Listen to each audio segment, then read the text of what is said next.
ইলিশ, ওহো, এই ইলিশ আর বেগুন দিয়ে পাতলা ঝোল। চলো দেখা যাক কীভাবে হয়।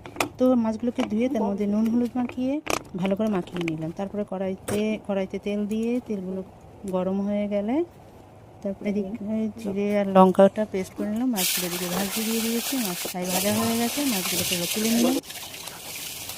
তার মধ্যে কালো জিরে এবং বেগুনগুলো দিয়ে একটু নাড়িয়ে চাড়িয়ে তারপরে নুন আর হলুদ একটু দিলাম। দেওয়ার পরে আবার ভালো করে নাড়িয়ে চাড়িয়ে তারপরে লঙ্কা আর জিরের পেস্টটা দিয়ে দিলাম। দিয়ে ভালোভাবে কষানো হয়ে গেলে তারপর একটু জল দিয়ে দিলাম। জল ফুটে উঠলে তার মধ্যে মাছগুলো দিয়ে এবার মাছগুলো দেওয়া কমপ্লিট হয়ে গেল। ওয়াও, দারুণ! এরকমভাবে মাছটা রান্না করে দেখো, খুব ভালো লাগবে আশা করছি। আমার এই ভিডিওটা যদি ভালো লাগে তাহলে লাইক কমেন্টটা করে দিও। এতক্ষণ ধরে ভিডিওটা দেখার জন্য অনেক অনেক ধন্যবাদ।